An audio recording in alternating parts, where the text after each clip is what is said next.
नमस्कार दोस्तों, पीसीएस क्रांति प्लेटफ़ॉर्म के करंट अफ़ेयर्स क्लास में आप सबका दिल से स्वागत करते हैं। दोस्तों आज करंट अफ़ेयर्स समसामयिकी जो है घटना चक्र का जो आज टॉपिक कवर करेंगे वो है अंतर्राष्ट्रीय परिदृश्य। तो यह टॉपिक न केवल यूपीएससी, पीसीएस, आरओ और साथ ही साथ वन डे एग्ज़ाम में भी देखा जाए तो यहाँ से भी क्वेश्चन आते हैं।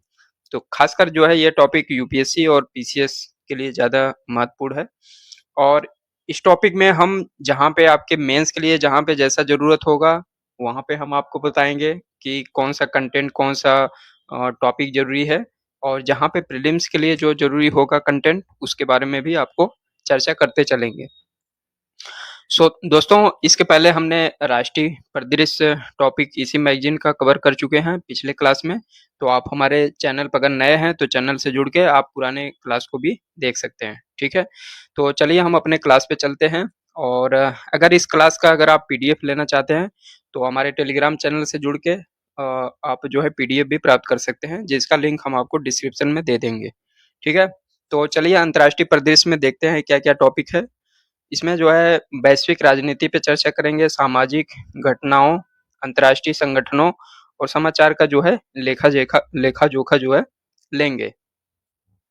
तो सबसे पहला टॉपिक है दोस्तों बहुत ही इम्पोर्टेंस या महत्वपूर्ण टॉपिक कह सकते हैं, वेनेजुएला में अमेरिकी सैन्य हस्तक्षेप, ठीक है? तो वेनेजुएला में अमेरिकी सैन्य हस्तक्षेप अगर देखा जाए तो यहाँ से प्रीलिम्स के लिए भी कुछ कंटेंट आ सकते हैं, कुछ जो है जहाँ पे जैसा प्रीलिम्स में आएगा वो हम आपको बताते चलेंगे और ये मेंस के लिए खासकर जो है ज़्यादा इम्पोर्टेंस टॉपिक है मेंस के लिए। प्रीलिम्स में जहाँ पे जैसा ज़रूरत होगा, जहाँ पे क्वेश्चन बन सकता है प्रीलिम्स के लिए, उसके बारे में भी हम आपको बताते चलेंगे। तो वेनेजुएला दोस्तों एक देश है जो साउथ अमेरिकी कॉन्टिनेंट का जो है उत्तर में एक छोटा-सा देश है और यह देश तेल तेल और तेल प्रोडक्शन, गैस प्रोडक्शन इन सब चीज़ों के मामले में बहुत ही रिच कंट्री है। तो माननीय ट्रम्प साहब का जो है ये माननीय ट्रम्प जो है देख सकते हैं ऊपर उनका चित्र। तो ये बंदा एक ऐसा जो है राष्ट्रपति है अमेरिका का, जो चाहता है पूरे देश जो है इसी का गुलामी करे और सभी देश जो है केवल इसी के पीछे-पीछे लगे रहें। ये अपना स्टेटस बनाने में जो है पीछे नहीं हटता है और चाहता है कि सारी दुनिया के देश जो है इसकी जी हजूरी करें। तो उसी सिलसिले में वेनेजुएला पे जो है सैन्य हस्तक्षेप करके एक प्रकार से उसके सीधा-सीधा संप्रभुता पे उल्लंघन किया है और जो कि जो है किसी देश के लिए मान्य नहीं होना चाहिए। हालाँकि जो है इस पे आक्रमण करने के बाद भी कोई देश इसके खिलाफ में सीधा-सीधा जो है स्टेटमेंट नहीं दिया कि जो है अमेरिका का ये नीति गलत है और इसके खिलाफ जो है विश्व समुदाय को एक होना चाहिए। ऐसा जो है कोई भी देश अपना स्टेटमेंट नहीं दिया है। चाइना और ईरान और इसके साथ रूस जो है केवल विरोध जताए हैं कि अमेरिका का ये नीति सही नहीं है, लेकिन सीधा-सीधा जो है इसके खिलाफ में कोई कुछ बोला नहीं। चलिए देखते हैं कुछ मोटी-मोटी बातें हम आपको समझाते हैं इसमें क्या जो आपके जो है प्रीलिम्स में क्या मेंस में जो है क्वेश्चन बन सकता है। तो देखते हैं, ये जनवरी माह की बात है 2026 में वेनेजुएला पे अमेरिकी सैन्य हस्तक्षेप ने लैटिन अमेरिका की संप्रभुता, संयुक्त राष्ट्र चार्टर के बल प्रयोग निषेध, वैश्विक ऊर्जा राजनीति के साथ चर्चा का केंद्र में ला दिया। अमेरिकी कार्रवाई के दौरान राष्ट्रपति निकोलस मादुरो, ठीक है? और उनकी पत्नी सिलियो फ्लोरेस, ये इम्पोर्टेंस फैक्ट है। आपको यहाँ पे प्रीलिम्स में क्वेश्चन बन सकता है कि हाल ही में वेनेजुएला के राष्ट्रपति को जो है एक प्रकार से अमेरिका वहाँ का राष्ट्रपति को अपहरण कर लिया, उनका निम्नलिखित नाम है, तो नाम जो है पूछ सकता है। ये आपके प्रीलिम्स के लिए ज़रूरी है। राष्ट्रपति निकोलस मादुरो और उनकी पत्नी सिलिया फ्लोरेंस को हिरासत में ले लिया गया, ठीक है? जहाँ पर उन पर और इस पे क्या आरोप क्या लगाया था, किस किस वजह से इनको अपहरण किया? उन पर नशीले पदार्थों से जुड़े गंभीर आपराधिक आरोपों के तहत जो है मुकदमे की प्रक्रिया शुरू किए गए हैं, ठीक है? तो इनको जो है नशीले पदार्थ के आरोप में गिरफ्तार किया गया। कुछ इम्पोर्टेंस मुख्य बिंदु देखते हैं, ये आपके प्रीलिम्स के लिए खासकर इम्पोर्टेंस है, ठीक है? अमेरिका कौन से ऑपरेशन के तहत इनको गिरफ्तार किया है? ऑपरेशन एब्सोल्यूट रिज़ॉल्व, ठीक है? ऑपरेशन एब्सोल्यूट रिज़ॉल्व इसके तहत जो है इनको एक प्रकार से गिरफ्तार किया। और इसमें कौन-कौन से नेतृत्व कौन किया था? अमेरिकी राष्ट्रपति डोनाल्ड ट्रंप द्वारा निर्देशित इस अभियान में अमेरिकी सशस्त्र बलों, US navy, air force, marine crops, army विशेषकर डेल्टा फोर्स के साथ सीआईए और एफबीआई भी इसमें शामिल थी। मतलब अमेरिका में जितने भी आर्म अ, आर्म एरिया के जो भी डिवीज़न है, वो सभी जो है इसमें शामिल थे। इनका मुख्य लक्ष्य क्या था? वेनेजुएला की राजधानी काराकस, ये काराकस जो है ये भी राजधानी भी पूछ सकता है प्रीलिम्स में। काराकस के पास स्थित सैन्य परिसर को ट्यूना और ला कार्लोटा जैसे प्रमुख सैन्य ठिकाने मुख्य निशाने पे इनके थे। मुख्य घटना क्या हुआ? राष्ट्रपति निकोलस मादुरो और उनकी पत्नी सिलिया फ्लोरेस की जो है गिरफ्तारी किया गया और इसमें जो है माना जाता है कि 100 लोग से ज़्यादा जो है मृत्यु हुई है। अमेरिका का क्या पक्ष है? उनका क्या तर्क है? मादुरो नार्को ड्रग्स तस्करी और machine gun machine gun destructive devices से जुड़े जो है इनके इनके ऊपर गंभीर आरोप लगाया है। वेनेजुएला का क्या प्रतिक्रिया है? वेनेजुएला कहा कि भाई ये जो है गलत है और हमारी संप्रभुता का उल्लंघन किया है और सभी देशों से अपील किया है कि हमारी संप्रभुता के लिए रक्षा के लिए जो है कुछ कदम उठाएँ, ठीक है? तो ये कुछ प्रीलिम्स के लिए भी फैक्ट हम आपको बता दिए। मेंस में जो है जो आपको क्वेश्चन बन सकता है, वहाँ पे हम आपको बताते हैं। अ, हमले से पहले अमेरिका वेनेजुएला पर काफ़ी दबाव डाला और जिसमें तेल टैंकरों पर कठोर कदम, तेल संगरोध, क्वारंटीन जैसी नीतियाँ शामिल थी। इसके चलते वेनेजुएला के तेल निर्यात पर काफ़ी प्रभाव पड़ा, ठीक है? और जिससे अ, राज्य के तेल कंपनियों को लॉजिस्टिक स्टोरेज चुनौतियों का सामना करना पड़ा। अमेरिकी तटरक्षक बल नौसेना साउदर्न स्पीयर ऑपरेशन साउदर्न नौसेना का जो ऑपरेशन था उसका नाम था ऑपरेशन साउदर्न स्पीयर। तो ये भी प्रीलिम्स के लिए ज़रूरी है। वेनेजुएला का तेल ले जा रहे कई टैंकर जो है जब्त कर लिए गए और व्यावसायिक रूप से समुद्री नाकाबंदी की स्थिति बना दी है। और इसके बाद जो है ट्रंप ने घोषणा किया कि अमेरिका ने वेनेजुएला के नेता को सफलतापूर्वक पकड़ लिया। अब देश में सुरक्षित उचित संक्रमण तक जो है अमेरिका का इस पे नियंत्रण बना रहे। कहा कि भाई जब तक हमारी इच्छा होगी तब तक हम इस पे जो है नियंत्रण बनाए रखेंगे। अमेरिकी प्रशासन इस कार्रवाई को मुख्यतः कानून प्रवर्तन आधार अभियान के रूप में प्रस्तुत किया जिसका केंद्र बिंदु निकोलस मादुरो के विरुद्ध अमेरिकी न्यायतंत्र में पहले से चल रहे अभियोग को जो है एक प्रकार से उसका जरिए के आधार पे इनको पकड़ा गया है। वैश्विक प्रतिक्रिया देख लेते हैं कौन सा देश कौन-कौन बोला। चीन, ईरान, मलेशिया, मेक्सिको और संगठनों ने अमेरिकी हमले के वेनेजुएला की संप्रभुता, क्षेत्रीय अखंडता का खुला उल्लंघन बताने के साथ ही इसे अंतर्राष्ट्रीय कानूनों विशेषकर संयुक्त राष्ट्र चार्टर के खिलाफ माना। यूएन महासचिव एंटोनियो गुटेरेस ये भी क्वेश्चन पूछ सकता है आपके प्रीलिम्स से, इस समय यूएन के महासचिव कौन हैं? तो इन्होंने जो है खतरनाक मिसाल डेंजरस प्रोसीडेंस बताया है। अर्थात जो है इसका मतलब ये हुआ कि अमेरिका अब चाहे किसी भी देश पे जो है किसी भी कारण से जो उसके हित का उल्लंघन करेगा, उसके आधार पे किसी के ऊपर भी आक्रमण कर सकता है। एक प्रकार से ये खतरनाक मिसाल बना रहा है। ये कौन कह रहा है? एंटोनियो गुटेरेस साहब बता रहे हैं। इस घटना के बाद यूएन सुरक्षा परिषदों में बैठक प्रस्तावित हुई, जहां अमेरिका की कार्रवाई के राष्ट्रपति अंतर्राष्ट्रीय कानून सम्मत होने पर जो है सवाल उठाया गया। ठीक है, आगे देखते हैं। इसमें देखते हैं कुछ महत्वपूर्ण शब्दावलियाँ हैं, उसके बारे में देखते हैं। सैन्य हस्तक्षेप। सैन्य हस्तक्षेप का मतलब किसी देश की संप्रभुता पे सीधा जो है सैन्य हस्तक्षेप करके उसको बोलते हैं सैन्य हस्तक्षेप। संप्रभुता का अर्थ है किसी देश के अपने क्षेत्र, सरकार, अंतर्राष्ट्रीय व्यवस्था का जो है सर्वोच्च अधिकार होता है। बल प्रयोग निषेध prohibition of use of force.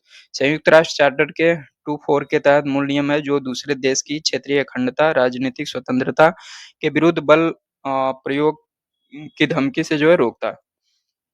अंतर्राष्ट्रीय हस्तक्षेप निषेध संयुक्त राष्ट्र महासभा का 1965 हस्तक्षेप की अस्वीकार्यता संबंधी घोषणा प्रस्ताव declaration on the inadmissibility of intervention के सिद्धांत को दोहराता है। सेल्फ डिफेंस संयुक्त राष्ट्र चार्टर के अनुच्छेद 51 के तहत सशस्त्र बल किसी देश पर सशस्त्र हमला होने पर सदस्य राज्य व्यक्तिगत या सामूहिक रूप से स्वरक्षा का अधिकार रखता है, ठीक है? लेकिन इसे संयुक्त परिषद को जो है रिपोर्ट करना होता है। राज्याध्यक्ष हेड ऑफ स्टेट इम्यूनिटी वह सिद्धांत है जिसमें कार्यरत राज्याध्यक्ष पर दूसरे देश की अदालत में मुकदमा चलाने पर कानूनी बहस की सीमाएं होती हैं, ठीक है? ये कुछ कीवर्ड्स हैं, कभी-कभी जो है ये प्रीलिम्स के स्टेटमेंट में भी पूछ लेता है। वेनेजुएला में तेल भंडार और उनके प्रमुख तथ्य के बारे में देखते हैं। वेनेजुएला दुनिया का सबसे बड़ा सिद्ध तेल भंडार है जो 303 अरब बैरल के आसपास आंका गया है। अर्थात वैश्विक सिद्ध तेल भंडार का लगभग 17-18% जो है वेनेजुएला के पास है।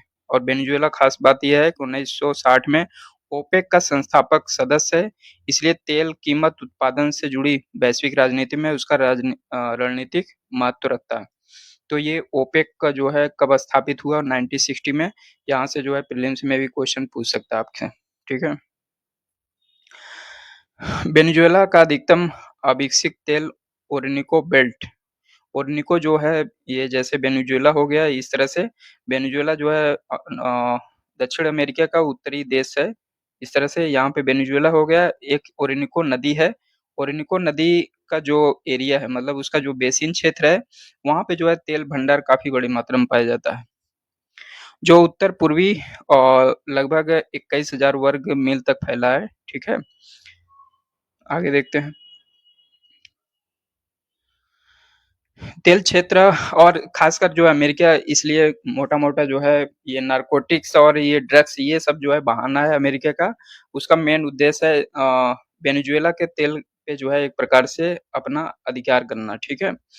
ट्रंप ने कहा हमले के बाद कहा है अमेरिकी कंपनियाँ वेनेजुएला के ऊर्जा क्षेत्र में बिलियन डॉलर का निवेश करेगा जिससे तेल उत्पादन बढ़कर वैश्विक बाजार में आपूर्ति मजबूत किया जा सके।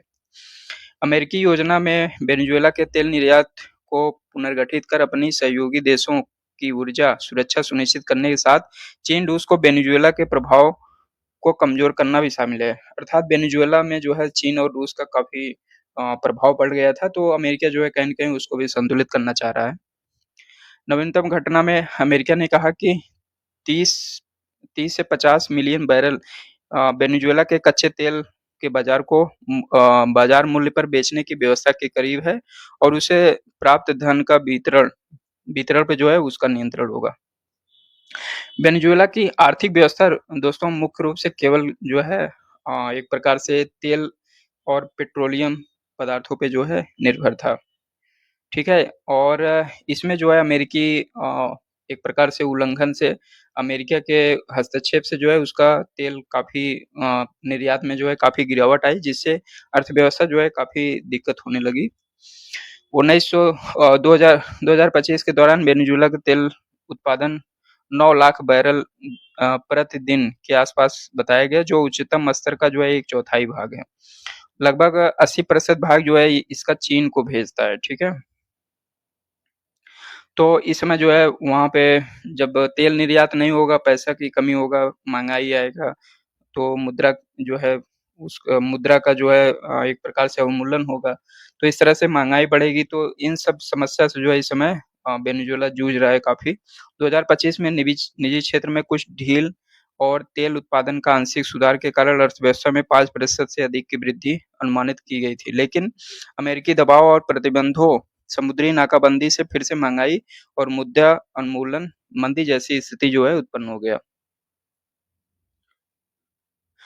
हम यहाँ पे देखते हैं आईएमएफ का एक रिपोर्ट है जिसके आधार पे 2025 में वेनेजुएला का जीडीपी का लगभग 82.8 बिलियन डॉलर अनुमानित था जबकि कर्ज जीडीपी का अनुपात 180 से 200% के बीच आ गया जो गंभीर कर्ज संकट की ओर दर्शाता है, ठीक है?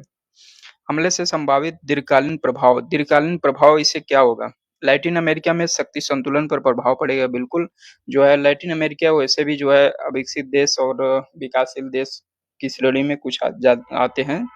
ब्राज़ील वगैरह विकासशील में, बाकी तो ज़्यादातर पिछड़े देश हैं। तो वहाँ पे जो है शक्ति संतुलन पे दिक्कत होगा, जहाँ पे चीन और रूस का भी काफ़ी बैलेंस था। अमेरिका को जो है कहीं न कहीं पहले बैलेंस बनाए रखा था, लेकिन अब अमेरिका को जो है एक प्रकार से शक्ति संतुलन अमेरिका के पक्ष में चला गया।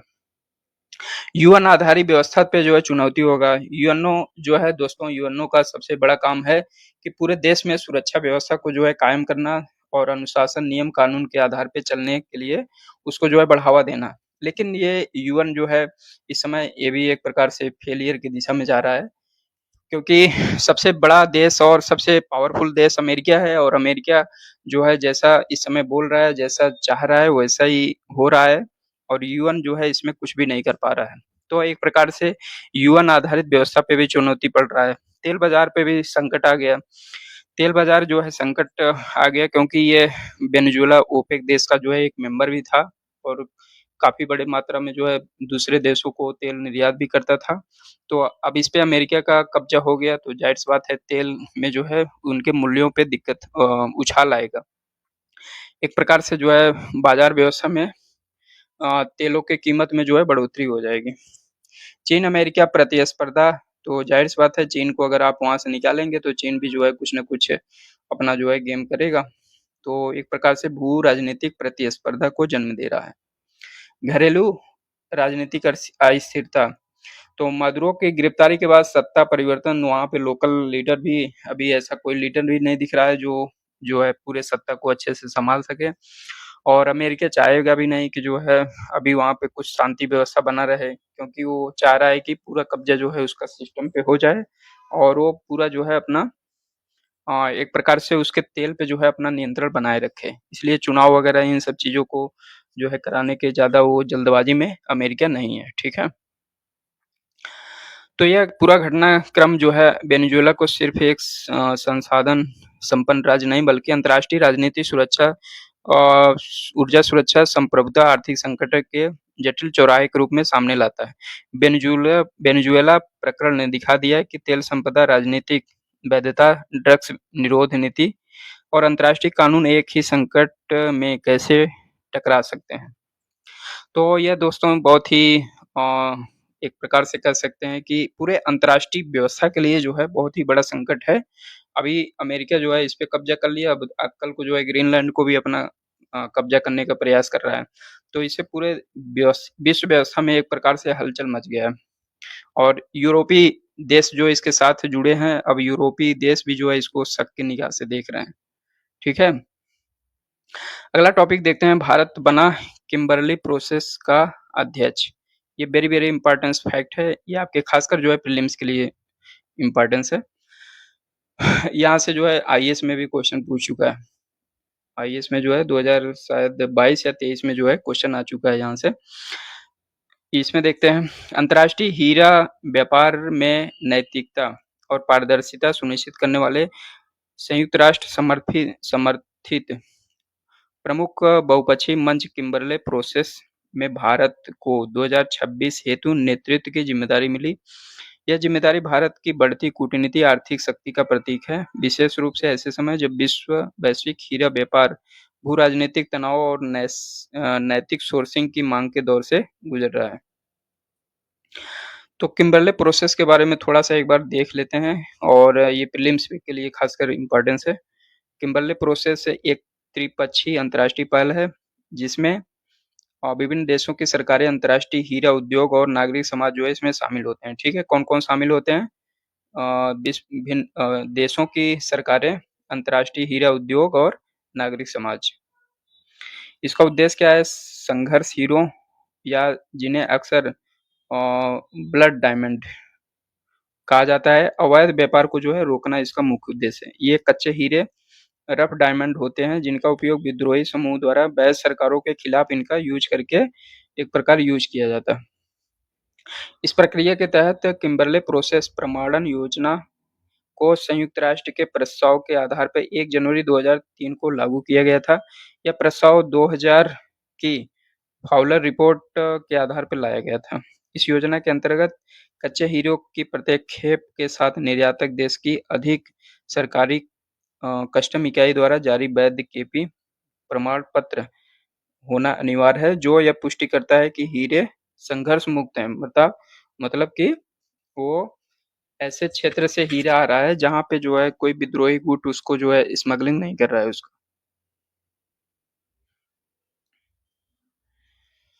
भारत को किम्बरली प्रोसेस की अध्यक्षता 1 जनवरी 2026 को सौंपी गई और इससे पूर्व 25 दिसंबर 2025 से उपाध्यक्ष की भूमिका में भारत था। यह तीसरी बार है जब भारत को किम्बरली प्रोसेस का नेतृत्व मिला है। इससे पहले जो है 2008 और 19 में अध्यक्ष रह चुका है। यहाँ से जो है प्रीलिम्स में क्वेश्चन बन सकता है। 2026 हेतु घाना को उपाध्यक्ष बनाया गया है। 25 में किम्बरले प्रोसेस का कस्टोडियन चेयर संयुक्त अरब अमीरात था। ठीक है। किम्बरले प्रोसेस में 60 प्रतिभागी हैं। यूरोपीय संघ को एक प्रतिभागी के रूप में गिना जाता है। ये प्रतिभागी मिलकर विश्व कच्चे हीरे व्यापार उत्पादन के अधिकांश 99% को जो है कवर करते हैं। किम्बरले प्रोसेस के नियमानुसार केपी प्रतिभागी केवल अन्य केपी प्रतिभागियों के साथ ही कच्चे हीरो का व्यापार कर सकते हैं।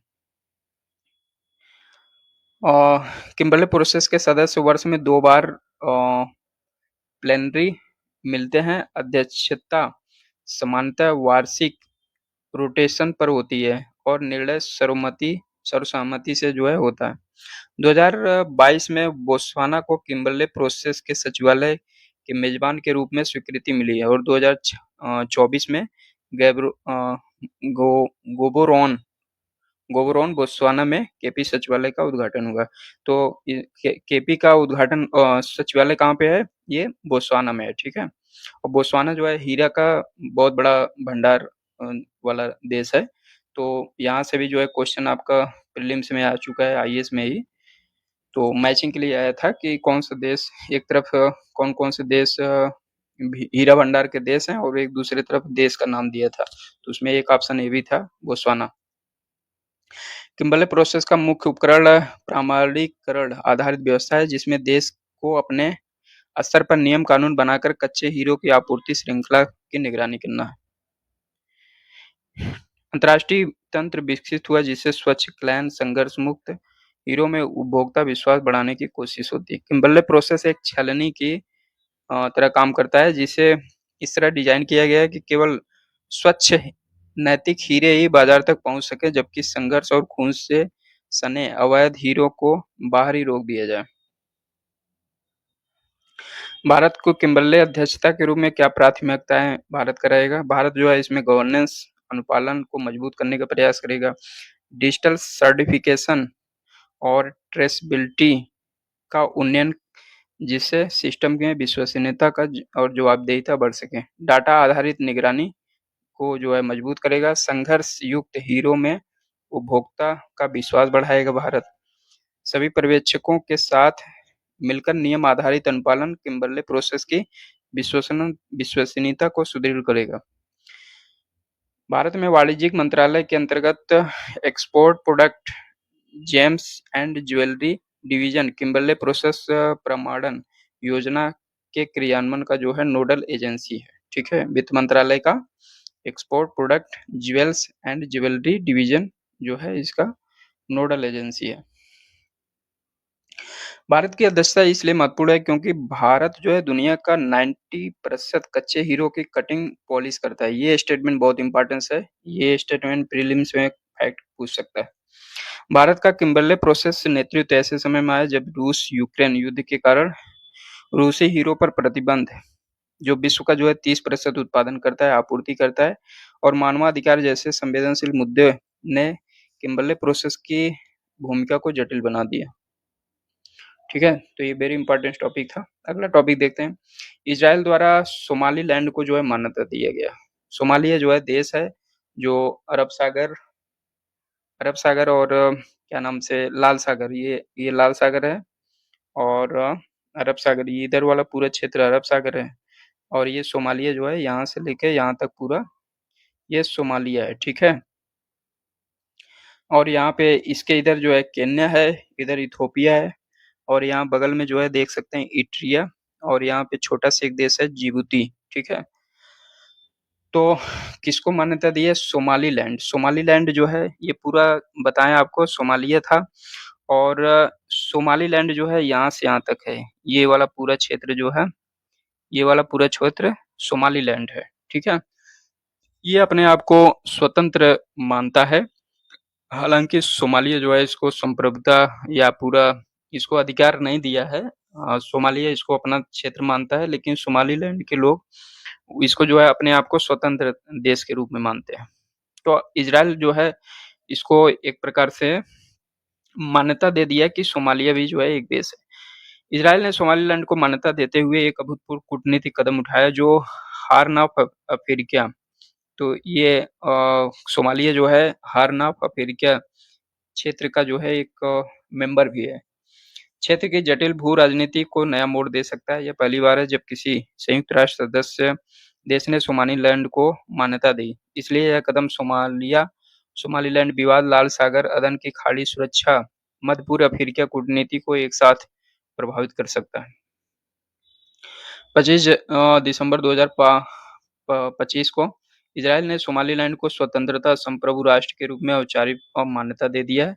इजरायली प्रधानमंत्री बेंजामिन नेतन्याहू, सोमालीलैंड के राष्ट्रपति अब्दुल रहमान मोहम्मद अब्दुल्लाही के साथ हस्ताक्षर कर पारस्परिक मान्यता का संयुक्त घोषणा पत्र अब्राहम समझौते की भावना से प्रेरित है। अब्राहम समझौता जो है कब हुआ था? 2020 में। जिसमें पूर्ण राजनयिक संबंध, राजदूतों की अदला-बदली, दूतावास स्थापना का जो है प्रावधान है। सोमालीलैंड वर्ष 1960 में ब्रिटिश राज्य शासन से स्वतंत्र हुआ था। मात्र 5 दिनों तक यह स्वतंत्र राष्ट्र के रूप में अस्तित्व में रहा, जब इजराइल सहित 35 देशों ने इसे औपचारिक मान्यता प्रदान की। इसके बाद यह इतालवी सोमालिया इटली प्रशासित ट्रस्ट टेरिटरी ऑफ सोमालीलैंड से मिलकर 1 जुलाई 1960 को स्वतंत्र सोमाली गणराज्य बना था। इजराइल कृषि, प्रौद्योगिकी, स्वास्थ्य सेवाएं, सूचना आर्थिक विकास क्षेत्र में तत्काल सहयोग कार्यक्रम को शुरू करेगा। साथ ही दोनों देशों में राजनीतिक नियुक्ति, दूतावास खोलने की प्रक्रिया आरंभ की जाएगी। ये जो है इजराइल सोमालीलैंड के ऐसा वादा किया। सोमालीलैंड का कुछ इतिहास देख लेते हैं। हॉर्न ऑफ अफ्रीका के उत्तरी पूर्वी क्षेत्र में लगभग 1,76,120 वर्ग किलोमीटर क्षेत्र में विस्तारित एक अर्ध मान्यता प्राप्त राज्य है, जो पश्चिम में जिबूती, दक्षिण में इथियोपिया, पूर्व में सोमालिया से जो है घिरा है। उत्तर में अदन की खाड़ी से सटा है। इसकी राजधानी हरगेसा है। यहाँ की जनसंख्या 62 लाख है और जो मुख्यतः इसाक, दरोद, अन्य सोमाली जनजाति से संबंधित। तो हरगोसा जो है यहाँ पे है, देख सकते हैं। ये है हरगेसा जो इथियोपिया से लगा हुआ है। अब्राहम अकॉर्ड देखते हैं। अब्राहम अकॉर्ड जो है 15 दिसंबर 2020 के तहत इजराइल ने संयुक्त अरब अमीरात और बहरीन के साथ ये समझौता किसके बीच हुआ था? यूएई और बहरीन के साथ औपचारिक राजनयिक संबंध स्थापित किए गए। बाद में मोरक्को 2020 में, सूडान 2021 में घोषणा पत्र पर हस्ताक्षर कर, तथापि इजराइल के साथ औपचारिक समझौता लंबित भी इस समझौते से जुड़ गए। अर्थात जो है मोरक्को और सूडान जो है इस एग्रीमेंट में वो भी शामिल हो गए। सोमालीलैंड ने स्पष्ट रूप से घोषणा की है कि वह अब्राहम समझौते में शामिल हो जाएगा। ठीक है। सोमालिया राजधानी जो है मोगादिशु सोमालिया की राजधानी है, ने मान्यता को शून्य और पूर्ण अवैध घोषित करते हुए संयुक्त राष्ट्र सुरक्षा परिषद के तत्काल हस्तक्षेप की जो है मांग की। इथियोपिया ने इस कदम को सतर्क स्वागत किया है। 2024 में इथियोपिया और सोमालीलैंड के बीच एमओयू हस्ताक्षर हुए थे, जिसमें इथियोपिया को बेरबेरा बंदरगाह के आसपास 20 किमी क्षेत्र का 50 वर्षीय पट्टा नौसैनिक वाणिज्यिक उद्देश्य हेतु मिला था, जो लाल सागर में स्थलबद्ध इथियोपिया को समुद्री पहुंच प्रदान करता है। हालाँकि सोमालिया इसको मान्यता नहीं देता है।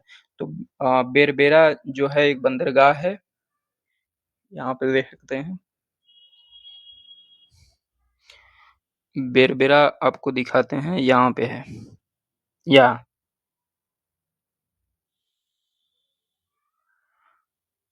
तो बेरबेरा जो है क्या है, एक प्रमुख बंदरगाह है सोमालीलैंड का, यहाँ पे ये देख सकते हैं, जो अदन की खाड़ी में और अदन की खाड़ी से संबंधित है। और ये इथोपिया है, इसको जो है इसका कोई भी क्षेत्र जो है समुद्र से लगा हुआ नहीं है। तो इसलिए ये चाहता है कि जो है सोमालीलैंड जो है हमें एक मार्ग दे दे यहाँ बेरबेरा तक पहुँचने के लिए, ताकि हम अपने सामान को जो है दूसरे देशों में निर्यात कर सकें, ठीक है? लेकिन सोमालिया इसको मान्यता नहीं दिया है। हॉर्न ऑफ अफ्रीका के तीसरे सीमावर्ती देश जिबूती ने क्षेत्रीय अस्थिरता, व्यापार मार्गों पर संकट का जो है डर व्यक्त किया। सऊदी अरब, मिस्र, ईरान, तुर्की, पाकिस्तान, ओमान, जॉर्डन सहित 21 मुस्लिम देशों ने जो है इस समझौते का जो है निंदा किए हैं और क्षेत्रीय अखंडता और संप्रभुता के लिए जो है एक प्रकार से गलत बताया है। आशंका है कि इजरायल इस मान्यता का उपयोग गाज़ा से फ़लस्तीनियों के संभावित हस्तांतरण और सैन्य जैसा जो है योजनाओं से जोड़कर कर सकता है। अन्य अन्य देशों का क्या प्रतिक्रिया है इसके बारे में देखते हैं। यूरोपीय संघ ने क्या कहा? यूरोपीय संघ एक प्रकार से जो है सोमालीलैंड की एकता, अखंडता, सम्मान, मोगादिशु, हरगिसा के बीच अर्थपूर्ण संवाद की जो है अपील की। आईजीएडी पूर्वी अफ्रीका के इस क्षेत्रीय समुदाय एकतरफा मान्यता को संयुक्त राष्ट्र चार्टर, अफ्रीकी संघ के संविधान अधिनियम आईजीएडी समझौते के विरुद्ध बताते हुए सोमालिया की एकता, संप्रभुता का सम्मान करने की बात की। अमेरिका ने भी इस समझौते का जो है उल्लंघन बताया, संप्रभुता के एकता एकता के लिए खतरा बताया।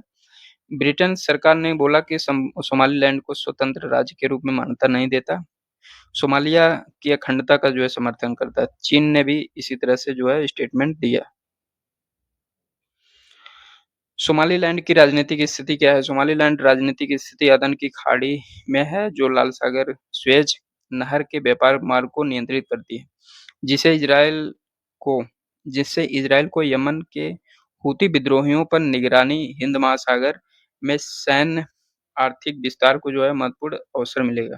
अर्थात कुल मिला के जो है इजराइल इस देश को मान्यता दे रहा है, ताकि यहाँ पे जो है उनको राजदूत, उनको जो है अपने निगरानी करने का जो है मार्ग मिल सके, क्योंकि यमन में जो है हूती बहुल एरिया है, जो इजराइल में जो है कहीं न कहीं आतंकवाद इन सब चीज़ों को जो है डिस्टर्ब करते रहते हैं।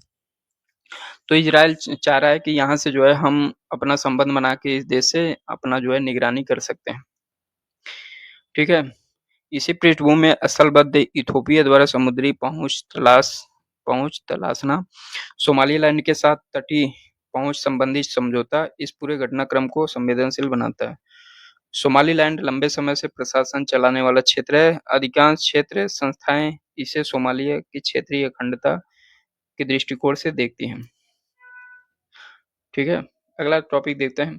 23वां भारत-रूसी शिखर सम्मेलन। भारत जो है रूस जो है भारत दोनों एक-दूसरे के सदाबहार मित्र हैं, एक प्रकार से कह सकते हैं। ये खासकर जो है यूपीएससी के मेंस के लिए खासकर वेरी वेरी इंपॉर्टेंट टॉपिक है। तो पुतिन साहब जो है 4-5 दिसंबर 2025 को 2 दिवसीय के लिए भारत यात्रा है और ये 23वां जो है मिलन था दोनों देशों की, और 2000 से जो है ये कार्यक्रम शुरू हुआ है। भारत-रूस रणनीतिक साझेदारी की घोषणा 25 वर्ष पूरा होने के अवसर में यह जो है आयोजित किया गया था, जिसमें रक्षा, व्यापार, ऊर्जा, विज्ञान, बहुपक्षीय सहयोग पर जो है चर्चा हुआ। थोड़ा-सा पृष्ठभूमि देख लेते हैं दोनों के रणनीतिक साझेदारी का। शीत युद्ध के बाद रूस भारत का समय परिचित टाइम टेस्टेड साझेदार रहा है। 1971 में भारत सोवियत शांति मित्रता सहयोगी संघ से शुरू हुआ भरोसा, 2001 की रणनीतिक साझेदारी, 2010 की विशेष एवं विशेषाधिकार प्राप्त रणनीतिक साझेदारी तक जो है विकसित हुआ। तो ये संधि जो है भारत-रूस शांति मित्रता संधि कब हुआ था? 1971 में। ये जो है क्वेश्चन पूछ चुका है। यूपी पीसीएस में जो है प्रीलिम्स में स्टेटमेंट में पूछ चुका है। 2025 तक ऐसे 30 मीटिंग हो चुका है, 23 मीटिंग हो चुका है, ठीक है? दोनों देश के बीच सबसे उच्च राजनीतिक संवाद मंच जो है माना जाता है। तो इसमें कुछ कीवर्ड्स देख लेते हैं जो आपके काम की चीज़ है। दोनों नेता जो है राजनीतिक, रक्षा, व्यापार, ऊर्जा, विज्ञान, प्रौद्योगिकी, परमाणु और अंतरिक्ष, सांस्कृतिक, मानवीय सहयोग पर जो है विस्तृत समीक्षा की। भारत-रूस संबंध आपसी विश्वास, एक-दूसरे के मूल राष्ट्रीय हितों के सम्मान, राजनीतिक अभिसरण पर आधारित है, ठीक है? दोनों वैश्विक शांति, स्थिरता, सभी के लिए समान, अविभाज्य सुरक्षा के एक महत्वपूर्ण आधार के रूप में रेखांकित किया। दोनों पक्षों ने नागरिक परमाणु ऊर्जा को रणनीतिक साझेदारी महत्वपूर्ण घटक मानते हुए ईंधन चक्र, फ्यूल साइकिल, संयंत्रों के जीवन चक्र समर्थन और गैर विद्युत अनुप्रयोगों तक जो है बढ़ाने की बात की। कुछ इम्पोर्टेंस एग्रीमेंट देखते हैं। ऊर्जा क्षेत्र में दोनों नेताओं ने विशेष एवं विशेषाधिकार रणनीतिक साझेदारी के जो है रूप में स्तंभ माना। क्रिटिकल एवं उभरती प्रौद्योगिकियों में सरकार, अकादमिक संस्थाओं और क्षेत्रीय निजी क्षेत्र की साझेदारी को जो है बढ़ाने की बात की। मल्टीपोलर और बहुध्रुवी एशिया की अवधारणा को जो है जोर दिया है, ठीक है? एक्टिनबर्ग में कजान एक्टिनबर्ग एवं कजान में भारत का महावाणिज्य दूतावास खोला जाएगा। ये क्वेश्चन जो है प्रीलिम्स में आ सकता है। एक्टिनबर्ग और कजान जो रूस का क्षेत्र है, जहाँ पे भारत ने वाणिज्यिक दूतावास खोलने की बात की है, ठीक है? ये प्रीलिम्स में फैक्ट पूछ सकता है। दोनों नेताओं ने 2030 तक रणनीतिक आर्थिक सहयोग कार्यक्रम को द्विपक्षीय व्यापार को $100 अरब तक जो है पहुँचाने का लक्ष्य रखा है, ठीक है? 2030 तक। कृषि उत्पाद, औषधि, समुद्र उत्पाद, क्रिटिकल मिनरल्स पर जो है बल दिया गया। व्यापार सुगम को बढ़ाने की बात की है। व्यापार सुगम को बढ़ाने के लिए जो है गैर शुल्क बाधाओं को कम किया जाएगा, लॉजिस्टिक गतिविधियों को दूर किया जाएगा, बीमा एवं पुनर्बीमा से जुड़े अवरोध को घटाया जाएगा, व्यापारिक प्रतिनिधियों मंडल के बीच में जो है नियमित संवाद स्थापित किया जाएगा। आर्कटिक सुदूर पूर्व सहयोग, अंतर्राष्ट्रीय उत्तर-दक्षिण परिवहन गलियारा INSTC, चेन्नई व्लादिवोस्टोक पूर्वी समुद्री गलियारा, उत्तरी समुद्री मार्ग के विकास के साथ यूरेशियन आर्थिक संघ, ठीक है? ये यूरेशियन आर्थिक संघ से भी क्वेश्चन पूछ चुका है। के साथ मुक्त व्यापार जो है शीघ्र निष्पादित करने का जो है निर्णय लिया गया। राष्ट्रीय मुद्राओं में भुगतान को बढ़ावा देने, वित्तीय संदेश प्रणाली, सेंट्रल बैंक डिजिटल करेंसी मंचों की अंतः प्रचालनीयता पर जो है विचार जारी रखने का जो है फोकस किया गया। उर्वरक संयुक्त उद्यम स्थापित करने में सहयोग, कुर्नाकुलम के NPP का विस्तार करने, मानव अंतरिक्ष उड़ान, सैटेलाइट नेविगेशन, ग्रह अन्वेषण, रॉकेट इंजन विकास हेतु सहयोग बढ़ाने पर जो है सहमति जताई गई। यूक्रेन, अफगानिस्तान एवं मध्य पूर्व क्षेत्रों में जो है शांति को बात की गई है। ब्रिक्स, SCO, G20 और UNSC सुधार और सुरक्षा परिषद में भारत के स्थायी सदस्य का जो है रूस समर्थन करता है। भारत ने रूस ने आतंकवाद, उग्रवाद, अंतर्राष्ट्रीय संगठित अपराध, मनी लॉन्ड्रिंग, ड्रग्स, आतंकवाद के वित्त पोषण के विरुद्ध द्विपक्षीय बहुपक्षीय सहयोग को मजबूत करने की प्रतिबद्धता जताई। आतंकवाद पर जो है जीरो टॉलरेंस की नीति दोनों देश अपनाए। रूसी मूल के हथियारों, स्पेयर पार्ट्स, कंपोनेंट एग्रीमेंट का संयुक्त निर्माण किया जाएगा ताकि भारतीय सशस्त्र बलों में दीर्घकालीन आपूर्ति सुनिश्चित किया जा सके। रक्षा के क्षेत्र में आत्मनिर्भरता, ज्वाइंट R&D MRO हब स्थापित किया जाएगा। रूस ने भारत में निर्बाध तेल आयात गैस आपूर्ति का आश्वासन दिया गया। MOU में क्या-क्या हुआ था? नागरिक एक दूसरे के क्षेत्र में अस्थायी श्रम गतिविधियों पर समझौता हुआ, प्रवासन से निपटने के लिए सहयोग होगा, स्वास्थ्य सेवा, चिकित्सा क्षेत्र में सहयोग किया जाएगा, खाद्य सुरक्षा के बारे में सहयोग किया जाएगा, ध्रुवीय जल क्षेत्र में संचालित जहाजों के लिए प्रशिक्षण दिया जाएगा, नौवहन बंदरगाह, संयुक्त खनिज अन्वेषण अनुसंधान विकास, समुद्री क्षेत्र में विभिन्न क्षेत्रों में जो है सहयोग होगा। भारतीय कंपनियों द्वारा रूस में यूरिया उत्पादन के लिए संयुक्त उद्यम विकास हेतु संरचनात्मक रूपरेखा बनाया गया। भारत रूस के बीच आवागमन को करने वाले माल वाहनों से संबंधित पूर्वागमन जानकारी के आदान प्रदान में जो है सहयोग हेतु प्रोटोकॉल किया गया। शैक्षणिक मीडिया सहयोग पर बल दिया गया। रूस आर्थिक सहयोग 2030 तक जो है रणनीतिक क्षेत्रों में विकास क्रम को बनाया गया। इंटरनेशनल बिग कैट अलायंस में शामिल होने का फ्रेमवर्क समझौता रूस द्वारा अंगीकृत किया गया। इंटरनेशनल बिग कैट अलायंस, ये इम्पोर्टेंस फैक्ट है, ये आपके प्रीलिम्स में पूछ सकता है। इंटरनेशनल बिग कैट अलायंस जो है भारत में या जो भी इस ग्रुप में शामिल हैं, उन देशों में एक प्रकार से टाइगर जो है रिजर्व को बढ़ावा देना और टाइगर के जितने भी प्रजाति हैं उन सभी को जो है एक प्रकार से संकट से मुक्ति दिलाना इनका मुख्य उद्देश्य है। पारस्परिक रूप से रूसी नागरिकों को 30 दिन मुक्त ई टूरिज्म जो है वीजा दिया जाएगा। रूसी नागरिकों को निःशुल्क ग्रुप टूरिज्म वीजा दिया जाएगा।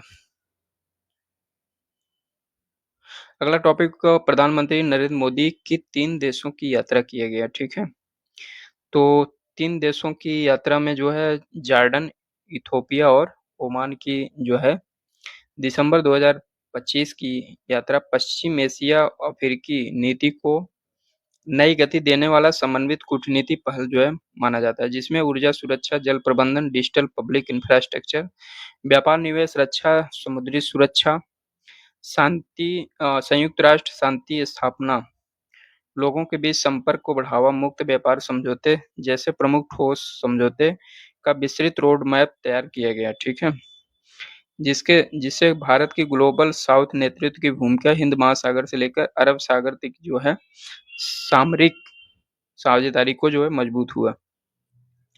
तो इसमें हम बात करेंगे कि किस देश में यात्रा की है और उसमें क्या-क्या महत्वपूर्ण समझौते हुए, उसी पे चर्चा करेंगे।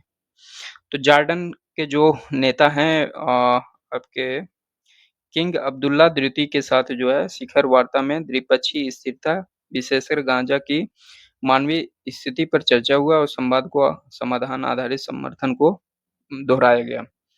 तो ये क्वेश्चन आ सकता है प्रीलिम्स में कि जॉर्डन के किंग अब्दुल्ला द्वितीय ये जो है क्या है, ये वहाँ के जो है एक प्रकार से प्रधानमंत्री हैं। ठीक है,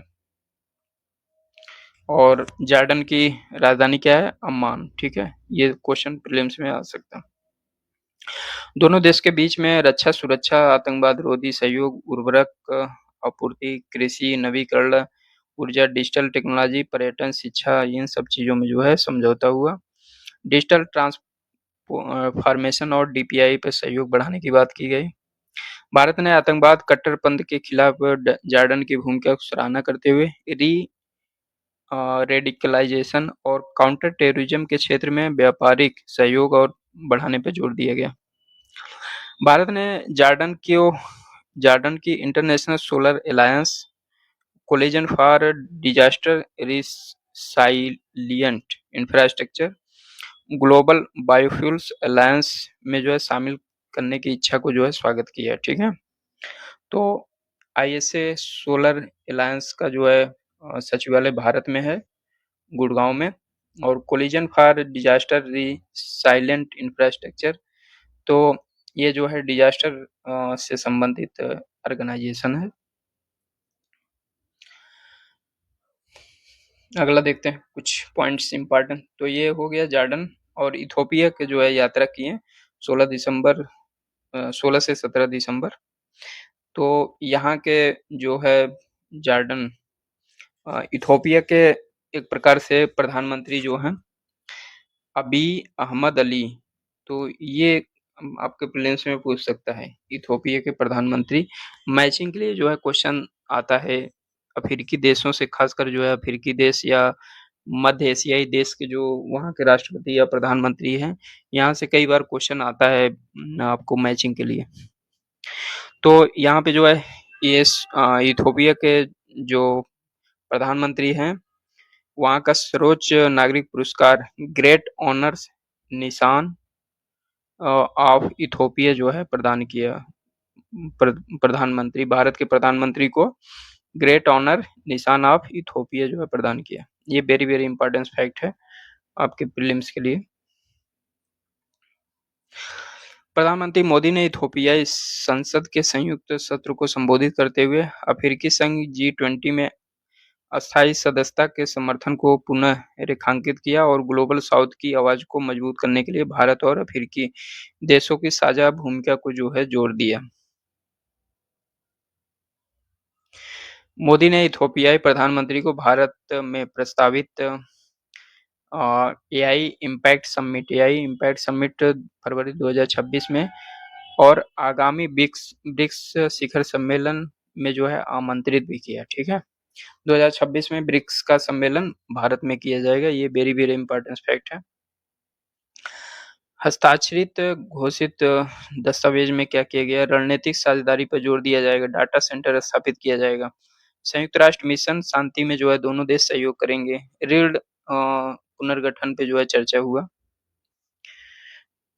ओमान की यात्रा जो है 17-18 दिसंबर 2025 में किए गए और ओमान की राजधानी क्या है? मस्कट।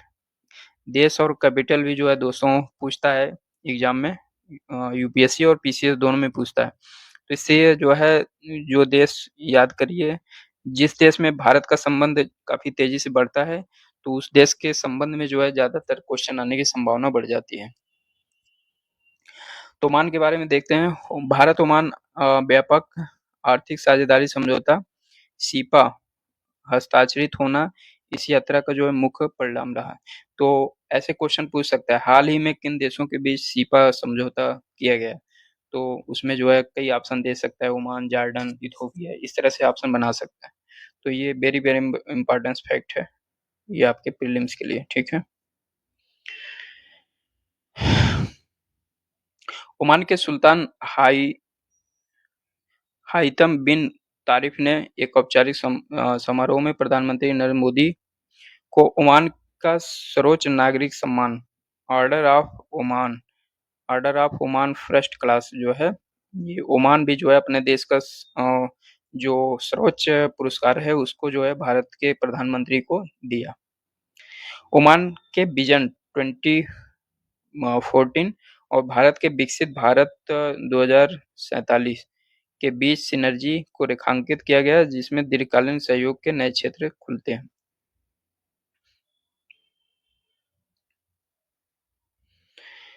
कुछ समझौते जो एमओयू हुआ दोनों देश के बीच में, एक तो जो है सीपा समझौता हुआ दोनों देश के बीच में, इसके बारे में बता ही दिए। समुद्री विरासत संग्रहालय क्षेत्र में ज्ञापन लोथल को राष्ट्रीय समुद्री विरासत परिषद सहित संग्रहालय में सहयोग किया जाएगा। समुद्री सहयोग पर संयुक्त दृष्टिकोण दस्तावेज ज्वाइंट विजन डॉक्यूमेंट्स को जो है अपनाया गया। अगला देखते हैं पॉइंट्स। G20 सम्मेलन 2025 में जो है देखते हैं इसके बारे में। वेरी वेरी इंपॉर्टेंट टॉपिक, ये मेंस में भी और प्रीलिम्स दोनों में जो है इम्पोर्टेंस है। प्रीलिम्स में जो है क्वेश्चन कैसे पूछेगा, जैसे अभी नवंबर 2025 में जोहान्सबर्ग दक्षिण अफ्रीका में आयोजित G20 सम्मेलन 2025 वैश्विक आर्थिक राजनीतिक व्यवस्था को समावेशी न्याय संगत ग्लोबल साउथ उन्मुख जो है बनाने पर केंद्रित रहा। तो यह सम्मेलन किस देश में हुआ, किस जगह पे हुआ और किस समय पे हुआ कि टाइम भी जो है ये पीसीएस और यूपीएससी दोनों में जो है क्वेश्चन इस तरह से पूछता है, किस जगह पे, किस देश में और किस डेट को हुआ। तो G20 के बारे में, समिट के बारे में 2025 में देखते हैं। मेजबान देश जो है दक्षिण अफ्रीका, स्थान जोहान्सबर्ग, एक्सपो सेंटर नासरेक, आयोजन तिथि 22-23 नवंबर से 2025 तक। यह 20वां शिखर सम्मेलन जो है था और इसका थीम क्या था? एकजुटता, समानता और अफ्रीकी उबंटू दर्शन पर आधारित था। मैं हूँ क्योंकि हम हैं। ठीक है, भागीदारी देश कौन थे? G20 के 19 देश और एक यूरोपीय संघ और अफ्रीकी संघ। अफ्रीकी संघ को अस्थायी सदस्य का दर्जा 2023 में मिला था, ठीक है? 2023 में भारत में जो है G20 का सम्मेलन जब हुआ था, उस समय दिया गया था, जिसे दक्षिण अफ्रीका ने अफ्रीकी की आवाज़ के रूप में जो है प्रमुखता दी। पृष्ठभूमि G20 की स्थापना कब हुआ था? 1999 एशियाई वित्तीय संकट के बाद वित्त मंत्रियों की केंद्रीय बैठक के रूप में जो है हुआ था। यह वार्षिक शिखर सम्मेलन वाला शीर्ष नेताओं का जो है मंच बन गया और यह G20 के सदस्य 85% वैश्विक जीडीपी, 75% से अधिक वैश्विक व्यापार और लगभग 2/3 विश्व जनसंख्या का प्रतिनिधित्व करते हैं। दक्षिण अफ्रीका ने 1 दिसंबर 2024 से 30 नवंबर 2025 तक G20 की अध्यक्षता जो है संभाली और इस अवधि में संयुक्त राष्ट्र एजेंडा 2037 को आगे बढ़ाने पर जोर दिया गया। यह चौथी बार था जब G20 की अध्यक्षता किसी ग्लोबल साउथ के देश, इंडोनेशिया 2022 में, भारत 2023 में, ब्राज़ीलिया 2024 में, दक्षिण अफ्रीका 2025 में जो है पास रहा। ये चारों देश वर्तमान में ब्रिक्स के सदस्य भी हैं, ठीक है? भारत ने अफ्रीकी संघ को G20 की स्थायी सदस्यता दिलाई और डिजिटल सार्वजनिक अवसंरचना को विकास मॉडल के रूप में स्थापित किया। ब्राज़ील ने भूख और गरीबी के विरुद्ध वैश्विक गठबंधन प्रारंभ किया। दक्षिण अफ्रीका ने वैश्विक असमानता पर रिपोर्ट जो है तैयार किया।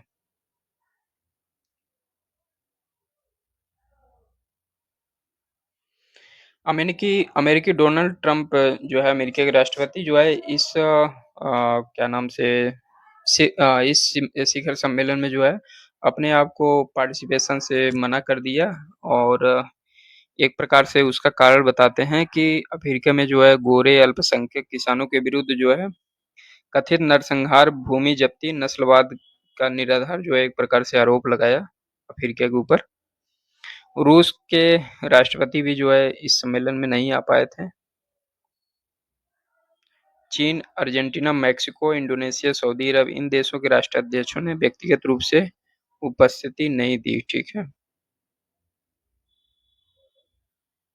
शिखर सम्मेलन का मुख्य एजेंडा क्या था उसके बारे में देखते हैं। सतत विकास और गरीबी उन्मूलन, जिस पे जो है 2030 एजेंडा को जो है 2030 तक जो है इस एजेंडा को प्राप्त करने का अपील किया गया। आपदा सहिष्णुता, डिजास्टर रेजिलियंस पे जो है फोकस किया गया। डेप्ट सस्टेनेबिलिटी पर जो है फोकस किया गया। जलवायु परिवर्तन और न्यायपूर्ण ऊर्जा व्यवस्था पे जो है फोकस किया जाएगा। समावेशी वृद्धि हेतु क्रिटिकल मिनरल्स का उपयोग, लिथियम, कोबाल्ट, निकेल खनिजों का ऐसा विकास जो स्थानीय समुदायों को लाभ पहुंचाए। वैल्यू चेन अफ्रीका में ही विकास हो। तो इन सब मुद्दों पे जो है विशेष ध्यान दिया गया। जोहान्सबर्ग घोषणा पत्र, तो इस मीटिंग में जो घोषणा पत्र किया गया उसमें क्या-क्या था मुख्य बिंदुओं को देखते हैं। 122 बिंदुओं वाली लीडर्स डिक्लेरेशन को अपनाया गया। G20 सदस्यों को अर्जेंटीना ने इसका समर्थन नहीं किया। एक देश जो है अर्जेंटीना इस डॉक्यूमेंट्स का समर्थन नहीं किया था। यह घोषणा अफ्रीका ग्लोबल साउथ की चिंताओं को ज़्यादा महत्व देता है। घोषणा पत्र के मुख्य विषय क्या थे? खाद्य सुरक्षा पर उबंटू सिद्धांत, ठीक है? अस्थिर कीमतों को स्वीकार करते हुए छोटे किसानों कुपोषण से निपटने स्थानीय समुदाय आधारित पोषण मॉडल को प्रोत्साहन दिया। असमानता और वैश्विक शासन में सुधार की बात किया। ऋण राहत, वैश्विक वित्तीय सुधार की जो है बात किया गया। ऋणग्राहियों की मंच बारोवर प्लेटफॉर्म बनाने 2026 में इसकी प्रारंभिक बैठक बुलाने का उल्लेख किया गया। जलवायु सहिष्णुता, विकास, न्यायपूर्ण ऊर्जा संक्रमण को जो है बढ़ाने की बात किया गया। समावेशी औद्योगिकरण, क्रिटिकल मिनरल्स पे जो है विशेष रूप से फोकस किया गया। शांति और स्थिरता को Ukraine, Sudan, DR Congo, Khalistan आदि क्षेत्रों में इसको बढ़ाने का फोकस किया गया।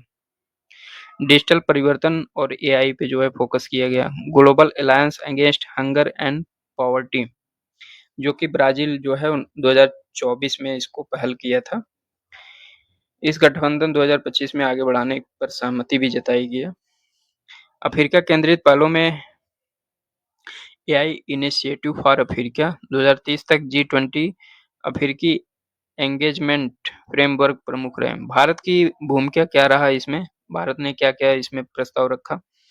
भारत की थीम जो है one earth, one family, one future की भावना को आगे बढ़ाते हुए जोहान्सबर्ग में समावेशी, बहुपक्षवाद और ग्लोबल साउथ की प्राथमिकताओं पर जोर दिया गया।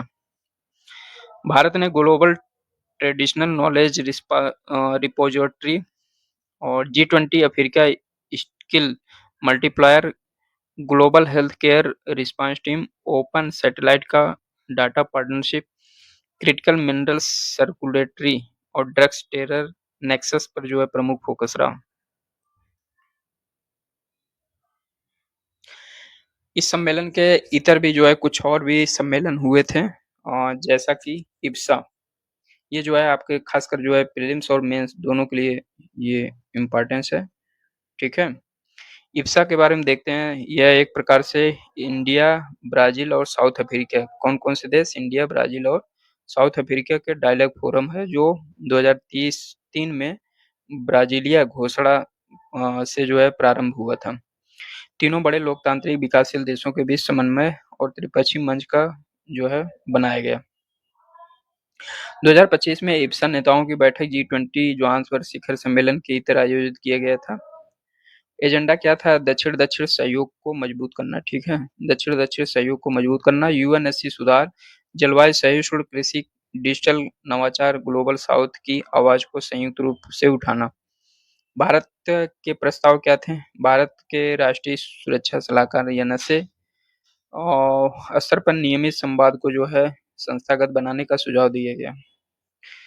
इब्सा डिजिटल इनोवेशन अलायंस पर जो है फोकस किया गया। यूपीआई जैसा डिजिटल पब्लिक इंफ्रास्ट्रक्चर, कोविन जैसे स्वास्थ्य प्लेटफॉर्म, साइबर सुरक्षा ढांचे, वुमेन लेड टेक आदि को जो है साझा विचार किया गया।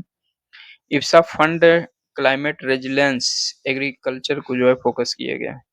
इब्सा की विशेषता क्या है? ब्रिक्स से अलग केवल 3 लोकतांत्रिक बहुजाति बहुसांस्कृतिक समाजों का मंच है, जो नई अंतर्राष्ट्रीय संरचना में समानता न्याय की वकालत करता है एक प्रकार से। जी20 2025 जी20 के अंत में मेजबानी हस्तांतरण पर जो है विवाद हुआ। तो विवाद यह हुआ कि अफ्रीका जो है अमेरिका को मेजबानी देने से जो है मना कर दिया, और अमेरिका जो है कहा कि भाई तुम अगर हमें नहीं दोगे तो हम तुम्हें अगले साल जो है अपने देश में तुम्हें नहीं बुलाएँगे, ठीक है? तो इस तरह से दोनों देश के बीच में विवाद हुआ, और विवाद का कारण ये था क्योंकि राष्ट्रपति जो है आए नहीं थे, ट्रम्प साहब आए नहीं थे, और अपने जगह जाने के बजाय जो है एक लोकल अधिकारी को भेज दिए, जो कि अफ्रीका जो है इसको अपना अपमान समझ रहा था। तो इसलिए जो है उसको मेज़बानी हस्तांतरण जो है नहीं कर रहा था। तो इसके साथ जो है जब अफ्रीका को एक प्रकार से इनवाइट नहीं किए अगले साल के लिए, तो अफ्रीका भी कहा कि भाई चलो ठीक है, हमें नहीं बुलाओ, हम इस समय जो है अपना एक प्रकार से छुट्टी छुट्टी बिताएँगे, छुट्टी का टाइम बिताएँगे, ठीक है? 21वां जी20 सम्मेलन 2026 संयुक्त राज्य अमेरिका में होगा 1 दिसंबर 2025 से, ठीक है? ये क्वेश्चन प्रीलिम्स में आ सकता है। आयोजन स्थल Miami, Florida, Trump national Doral Miami में होगा, ठीक है? विवाद का प्रभाव। अफ्रीकी देश 2026 में जी20 से दक्षिण अफ्रीका जो है कॉमर्शियल ब्रेक, मतलब जो छुट्टी लेने की बात कही, कॉमर्शियल ब्रेक लेने की बात कही। तो जी20 एक ऐसा अनूठा समूह है जिसका जलवायु न्याय, विकास, वित्त, डिजिटल शासन, वैश्विक शासन सुधार जैसे मुद्दों में टकराव, सहमति, दोनों देशों के बीच संतुलन खोजने की प्रक्रिया लगातार जो है बढ़ती रही। अगला टॉपिक जो है उत्तर पूर्वी भारत के बेनई मुनासे समुदाय की इजराइल जो है वापसी, ठीक है? उत्तर पूर्वी में मिजोरम, मणिपुर में निवास करने वाली बेनई मुनासे को इजराइल की खोई हुई जनजातियों में से एक मनसे, ठीक है? मनसे जनजाति का वंशज माना जाता है। यह समुदाय मुख्य रूप से मिज़ो, कुकी, चीन जनजाति समुदायों से संबंधित है, जिनकी धार्मिक मान्यताओं, परंपराओं में यहूदी धर्म के गहरे निशान मिलते हैं। नवंबर 2025 में इजरायल सरकार द्वारा इस समुदाय के लगभग 5800 सदस्यों को 2030 तक इजरायल वापस लाने की जो है योजना की मंजूरी दी। तो ये क्वेश्चन यहाँ से जो है क्वेश्चन प्रीलिम्स में खासकर आ सकता है कि उत्तर पूर्वी भारत के कौन से समुदाय को इजरायल में जो है जगह दिया गया या वापसी की बातचीत चल रही। तो इस तरह से क्वेश्चन आपको आ सकता है। बिनई मोनासे के बारे में देखते हैं थोड़ा। बिनई मोनासे समुदाय को इजरायल की मनसे जनजाति का वंशज माना जाता है। सदियों तक ईरान, अफगानिस्तान, तिब्बत होते हुए यह समूह अंततः उत्तर पूर्वी भारत के म्यांमार सीमाओं पे जो है बस गया था। लंबे समय तक ये मुख्यतः जीववादी परंपराओं में रहे। 19वीं शताब्दी में ब्रिटिश मशीनरियों के प्रभाव में ये समुदाय बहुत से लोग जो है ईसाई बन गए थे।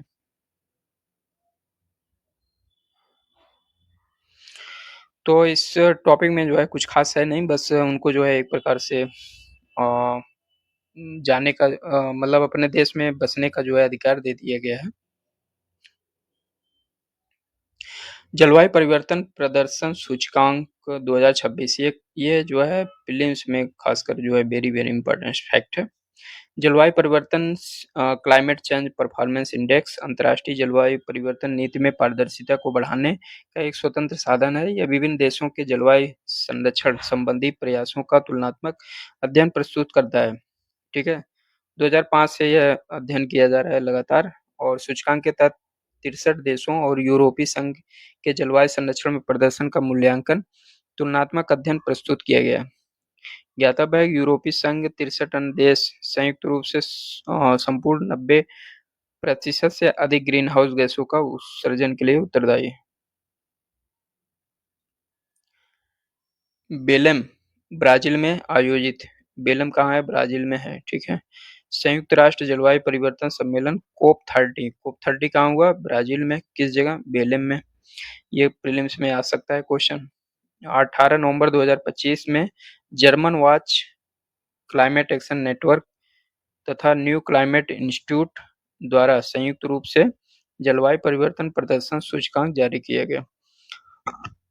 तो German watch climate action network तथा न्यू क्लाइमेट इंस्टीट्यूट ये इन सभी के मिलके ये जो है इंडेक्स जारी किए।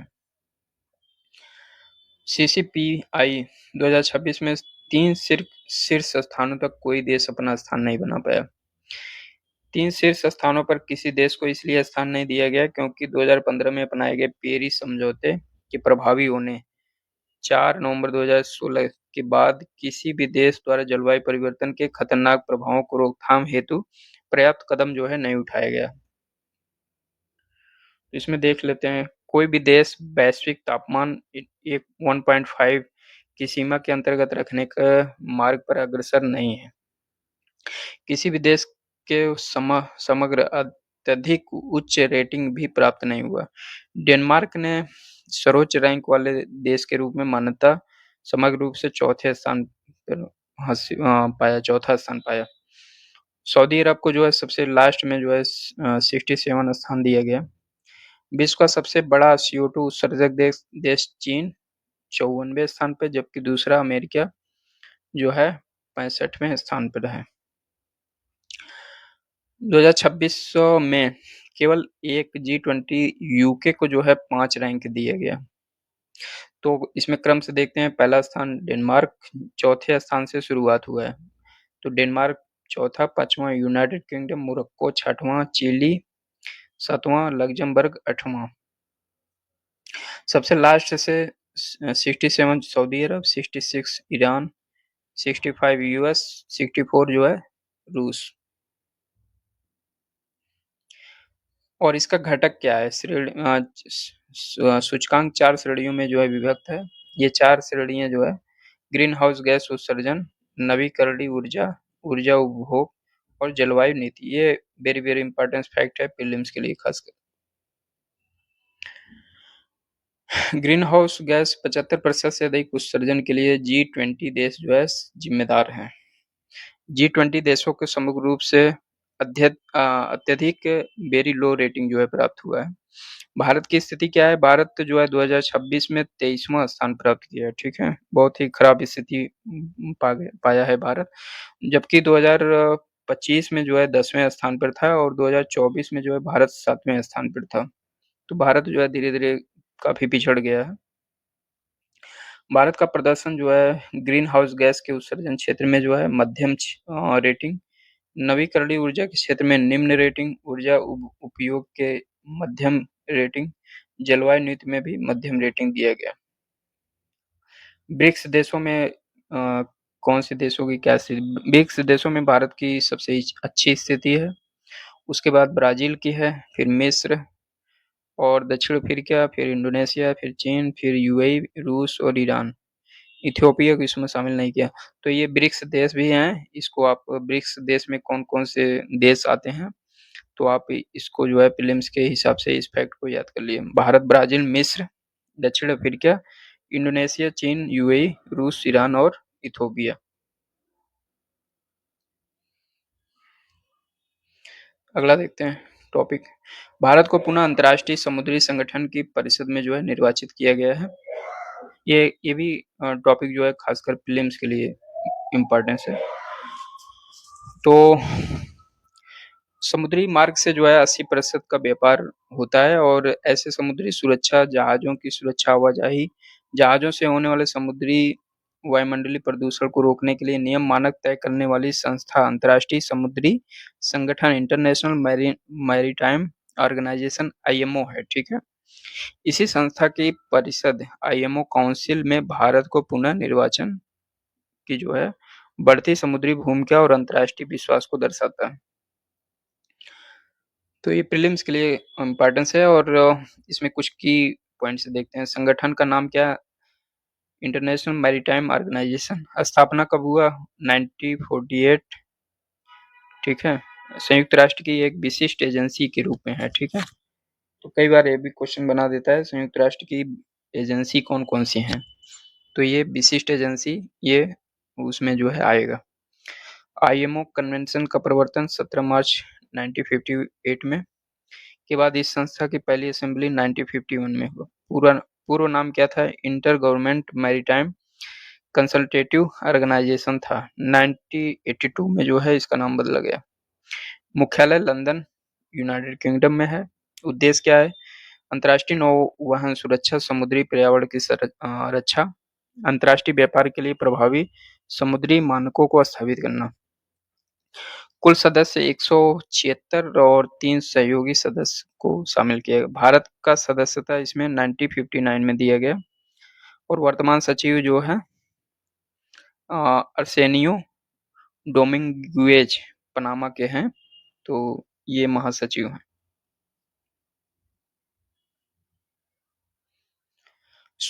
आईएमओ की सर्वोच्च शासी इकाई असेंबली है, जबकि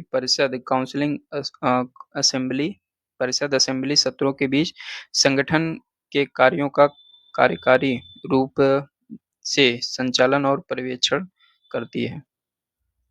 आईएमओ की परिषद संरचना। आईएमओ परिषद में कुल 40 सदस्य होते हैं, जिन्हें 3 श्रेणियों में बाँटा गया है।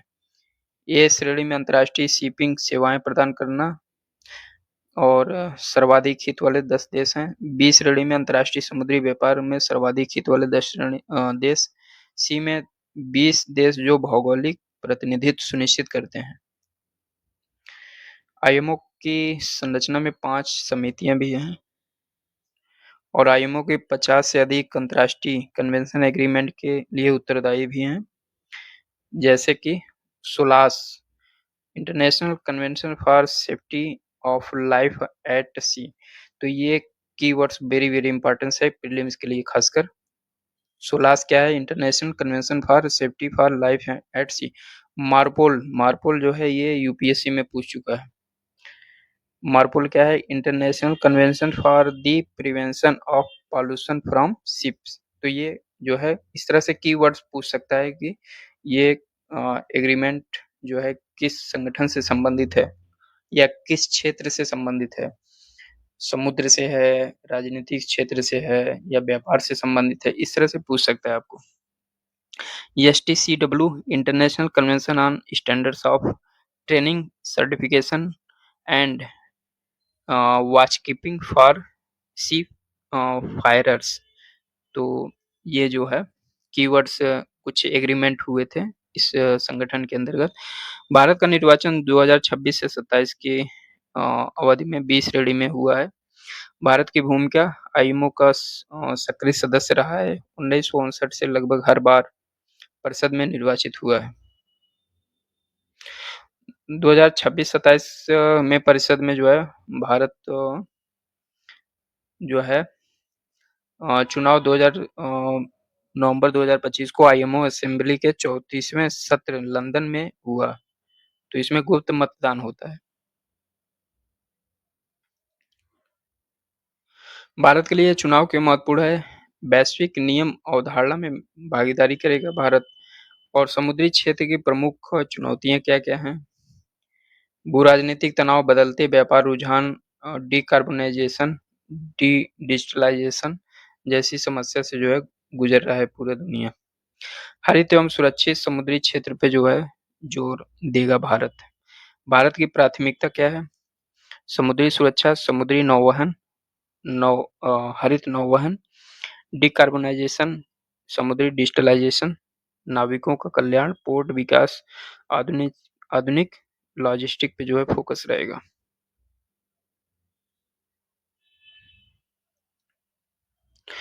मैरीटाइम इंडिया मैरीटाइम वीक जो है इस आयोजन में 100 से अधिक देशों की भागीदारी रही।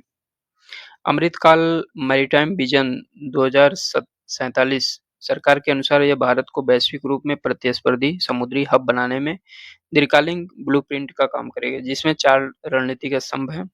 पोर्ट आधारित विकास, शिपिंग एवं शिपिंग बिल्डिंग और निर्बाध लॉजिस्टिक्स, समुद्री कौशल निर्माण पे जो है फोकस रहेगा। यूनेस्को की 11वीं आधिकारिक भाषा किस्वाहिली। तो ये वेरी वेरी इंपॉर्टेंट है, प्रीलिम्स के लिए है। यूनेस्को ने ऐतिहासिक कदम उठाया जो 2025 में उज्बेकिस्तान के समरकंद में आयोजित 43वें समान महासभा में किस्वाहिली को 11वीं आधिकारिक भाषा के रूप में जो है मान्यता दी, जो अफ्रीकी महाद्वीप में ऐसी पहली भाषा है। यह निर्णय तंजानिया सरकार द्वारा प्रस्तुत प्रस्ताव पर 194 सदस्य देशों की सर्वसम्मति से लिया गया, जो पूर्व और दक्षिण अफ्रीका के 20 करोड़ से अधिक वक्ताओं और इस भाषा की वैश्विक महत्ता को रेखांकित करता है। इस भाषा का इतिहास देखते हैं। पूर्वी अफ्रीका के तटीय क्षेत्रों में उत्पन्न हुई भाषा है, जो सदियों के अंतर संस्कृति संपर्क से समृद्ध हुई। किस्वाहिली बंटू की भाषा परिवार की प्रमुख भाषा है, जो अरब व्यापारियों के प्रभाव से विकसित हुआ। यह मुख्यतः Tanzania, Kenya, Uganda, Rwanda, Burundi, Congo गणराज्य, लोकतांत्रिक गणराज्य, मोजाम्बिक में प्रचलित भाषा है। इसमें से कई देशों ने इसे आधिकारिक स्वीकृत भाषा का भी दर्जा प्राप्त है। ठीक है, तो ये किस्वाहिली जो है किस देश की भाषा है? एक प्रकार से तंजानिया ने इसको प्रस्ताव दिया था और ये जो है कई देशों में बोला जाता है। Tanzania, Kenya, Uganda, Rwanda, Burundi, तो कांगो रिपब्लिक गणराज्य, मोजाम्बिक जैसे देशों में बोला जाता है। अगला टॉपिक देखते हैं। भारतीय राष्ट्रपति की अफ्रीकी देशों में राजकीय यात्रा जो है कौन-कौन से देश में यात्रा की? अंगोला, बोत्सवाना जो है यात्रा किया गया और इस यात्रा में फोकस ऊर्जा, व्यापार, कृषि, स्वास्थ्य, शिक्षा, कौशल विकास, रक्षा, डिजिटल तकनीकी, पर्यावरण, वन्यजीव संरक्षण पर फोकस रहेगा। अंगोला यात्रा 8 से 11 नवंबर 2025 को किया गया और अंगोला की राजधानी लुआंडा, ठीक है? ये कैपिटल और देश पूछता है दोस्तों हर एग्जाम में, तो इस बात को ध्यान रखिए। लुआंडा में जो है पहुंची भारत की राष्ट्रपति और वहां के राष्ट्रपति जो है जोआजो लोरेंसो ने जो है राष्ट्रपति भवन में एक प्रकार से सम्मान किया और दोनों देश के बीच ऊर्जा, व्यापार, निवेश, रक्षा, प्रौद्योगिकी, कृषि, व्यापार और संरचना, कौशल विकास, क्षमता निर्माण लोगों के बीच संपर्क सहित जो है क्षेत्रों में विकास पे फोकस किया गया। अंगोला वास्तव में जो है कच्चे तेल का विश्वसनीय स्रोत के रूप में देखते हुए दीर्घकालिक ऊर्जा आपूर्ति समझौते, तेल शोधन, पेट्रोकेमिकल तथा नवीकरणीय ऊर्जा क्षेत्रों में भारत निवेश बढ़ाने की जो है इच्छा व्यक्त की है। तो भारत जो है राष्ट्रपति जो है वहाँ के देश की 25वें वर्ष के आधिकारिक समारोह की विशिष्ट अतिथि के रूप में शामिल हुई थी। दोनों देश के बीच जो समझौता हुआ, कुछ महत्वपूर्ण देखते हैं। अंगोला ने भारत की दो प्रमुख वैश्विक पहलें जैसे इंटरनेशनल बिग कैट अलायंस और ग्लोबल बायोफ्यूल अलायंस में शामिल होने की सहमति दी। ठीक है, ये वेरी वेरी इंपॉर्टेंस एग्रीमेंट है प्रीलिम्स के लिए खासकर। बोत्सवाना की यात्रा 13 से नवंबर 2025 को की थी और बोत्सवाना की राजधानी क्या है? गाबोरोन। ठीक है, और दोनों देश के बीच वही समझौते व्यापार, शिक्षा, कौशल विकास, डिजिटल तकनीकी, वन्यजीव संरक्षण, विशेषकर चीता परियोजना से जुड़े समझौते पर जो है फोकस किया गया। वहाँ के राष्ट्रपति ड्यूमा गिडियन बोका, तो ये इम्पोर्टेंस फैक्ट है, इसको जो है याद कर लीजिएगा। बोत्सवाना के राष्ट्रपति कौन है? Duma Gideon Boko. तो ये जो है राष्ट्रपति के सम्मान किए और बोत्सवाना के आर्थिकी विकास में भारतीय कंपनियों की भागीदारी रही, विशेषकर हीरा क्षेत्र में। अभी जस्ट इसके पहले वाले एक टॉपिक में बात किए थे। बोत्सवाना जो है हीरा व्यापार उत्पादन के लिए जाना जाता है, वहाँ पे बड़ा उत्पादन होता है। और भारत बोत्सवाना संबंध में चीता कनेक्ट को एक प्रतीकात्मक उच्च बिंदु के रूप में रेखांकित किया गया। बोत्सवाना ने भारत को प्रोजेक्ट चीता के तहत सहयोग की सहमति दी। 13 नवंबर 2025 बोत्सवाना ने भारत में 8 चीते प्रतीकात्मक रूप से सौंपी, जिसे क्वारंटाइन के बाद भारत के क्यूनो नेशनल पार्क में जो है भेजा जाएगा। ठीक है, भारत का क्यूनो नेशनल पार्क जो है आपका एमपी में है। ये वेरी वेरी इंपॉर्टेंट फैक्ट है, आपको प्रीलिम्स में क्वेश्चन आता है।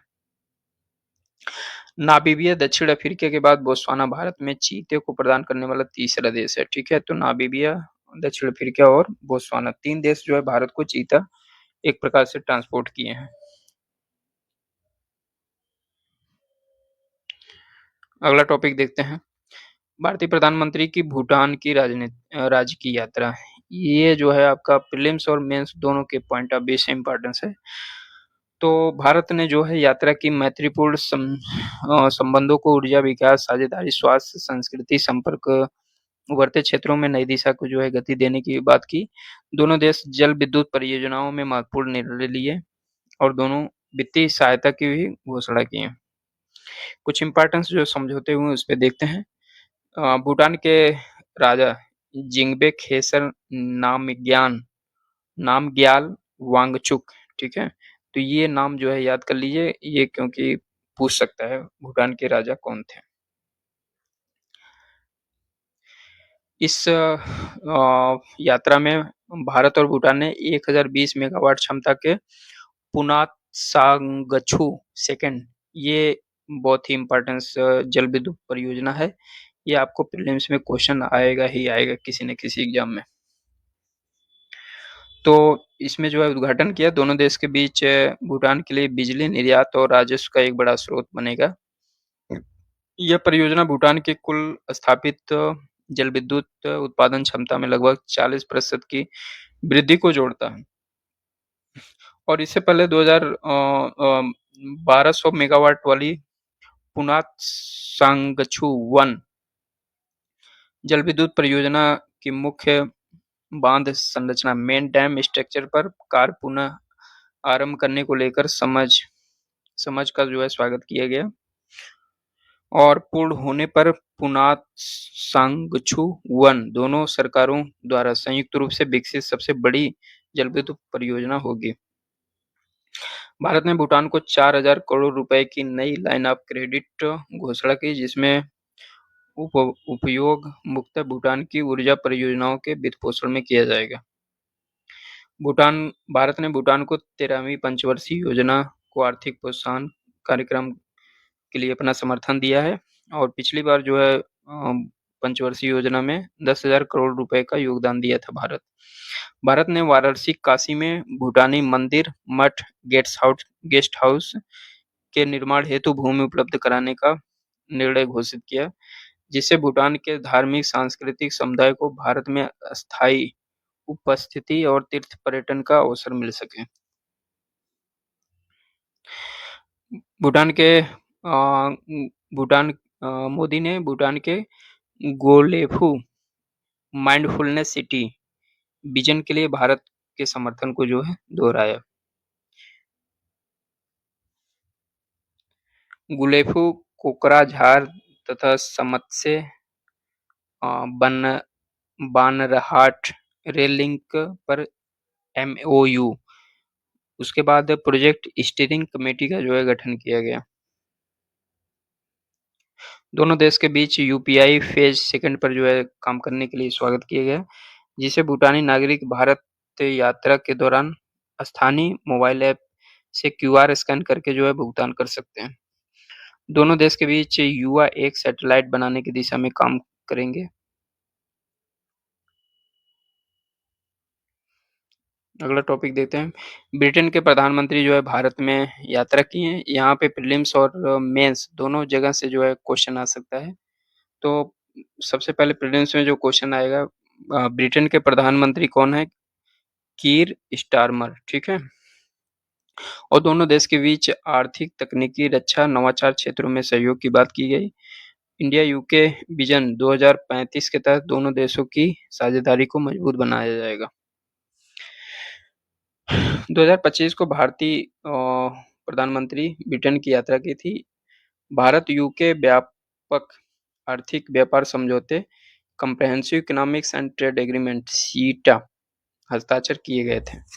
तो ये एग्जाम में जो है प्रीलिम्स में एग्जाम में क्वेश्चन पूछा जा सकता है कि सीटा जो है सीईटीए एग्रीमेंट किन किन देशों के बीच में हुआ था, ठीक है। वेरी वेरी इंपॉर्टेंट फैक्ट है। दोनों देश ने मुंबई में ग्लोबल फिनटेक फेस्ट में जो है भाग भी लिया था। रक्षा क्षेत्र में रक्षा औद्योगिक road map, defence industrial road map बनाया जाएगा। समुद्री सुरक्षा क्षेत्र में क्षेत्रीय समुद्री सुरक्षा उत्कृष्टता केंद्र, मैरीटाइम सिक्योरिटी सेंटर एक्सीलेंस आरएमएससीई की स्थापना और हिंद महासागर पहल इंडो पैसिफिक ओशियन इनिशिएटिव के तहत जो है सहयोग पर बल दिया गया।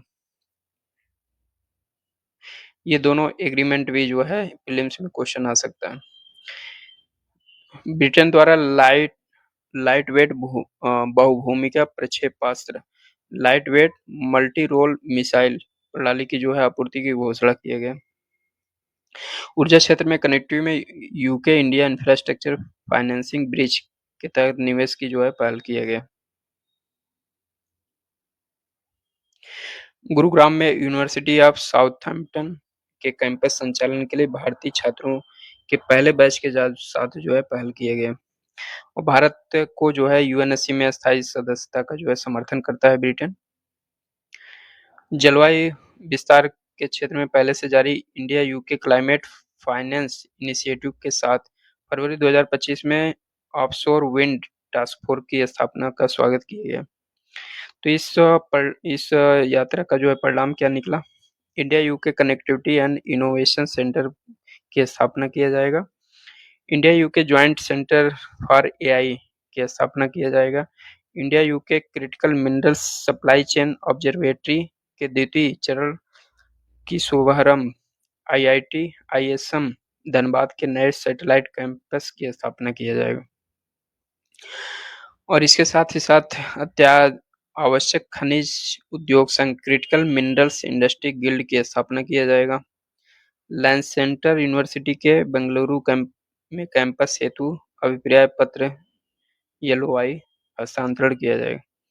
यूनिवर्सिटी ऑफ श्योरली के गिफ्ट सिटी कैंपस में सैद्धांतिक स्वीकृति दिया गया। क्लाइमेट टेक्नोलॉजी स्टार्टअप फंड जो है बनाया जाएगा। ऑफशोर विंड टास्क फोर्स की स्थापना किया जाएगा। तो ये जितने भी एग्रीमेंट हैं दोस्तों, ये जो है आपको प्रीलिम्स में कीवर्ड्स में पूछ सकता है। अगला देखते हैं, अफ़गानिस्तान के विदेश मंत्री जो है भारत में यात्रा की हैं। इस समय अफ़गानिस्तान के साथ काफ़ी अच्छी दोस्ती चल रही है और जब अफ़गानिस्तान में सत्ता आई थी, वहाँ के अफ़गानी तालिबान का सत्ता जब आया था तो पाकिस्तान को जो है बहुत खुशी हुई थी। पाकिस्तान सोचा था कि अब तो हमारे पास एक ऐसा हथियार मिल गया है, जो हम भारत के खिलाफ जब भी चाहेंगे तब भी यूज़ कर सकते हैं। लेकिन जो है अफ़गान नेता लोग जो थे या वहाँ के जो तालिबान नेता थे, वो एक प्रकार से पाकिस्तान के ऊपर जो है पानी फेर दिया और अब जो है दोनों के बीच में ही आपस में संघर्ष हो रहा है और जिसका फ़ायदा जो है भारत अच्छी तरह से जो है यूज़ कर रहा है। एक प्रकार से अफ़गान अफ़गान तालिबानों को जो है पाकिस्तान से भारत जो है दूर कर रहा है, ताकि जो है पाकिस्तान इस समय जो है अलग-थलग पड़ जाए और वो जो है एक प्रकार से कहीं भी उसको किसी प्रकार का कोई सहयोग ना मिले। तो भारत के जो प्रधानमंत्री और विदेश मंत्री जो है, इस कूटनीति में जो है काफ़ी बड़ा भूमिका निभाए। तो तालिबान सरकार के वरिष्ठ नेता जो थे भारत का आधिकारिक दौरा किए और यूएनएससी जो है हालाँकि जब यूएनएससी इसको एक प्रकार से अनुमति दिया कि वहाँ के नेता जो है अब कहीं भी घूम टहल सकते हैं, तब जाके जो है भारत के साथ दोस्ती की दिशा में जो है कदम बढ़ाने का मौका मिला। तो दोनों देश जो है आतंकवाद, क्षेत्रीय सुरक्षा, मानवीय सहायता, व्यापक चर्चा के साथ काबुल में भारतीय मिशन पूर्ण दूतावास को दर्जा देने की जो है घोषणा हुआ। 11 अक्टूबर को भारत-अफ़गानिस्तान हवाई माल परिवहन मार्ग इंडिया-अफ़गानिस्तान एयर फ्रेट कॉरिडोर की जो है पुनरारंभ कर कर दिया गया। संयुक्त वक्तव्य में भारतीय पक्ष ने पहलगाम आतंकवादी हमले की कड़ी निंदा के लिए अफ़गानिस्तान की सराहना की। अफ़गानिस्तान ने भारत की सुरक्षा चिंताओं को समझते हुए आश्वासन दिया, अफ़गानिस्तान की ज़मीन भारत के खिलाफ कभी यूज़ नहीं किया जाएगा, ठीक है? अर्थात अब जो है पाकिस्तान इस समय अकेला हो गया है और उसका कोई साथ देने वाला नहीं है।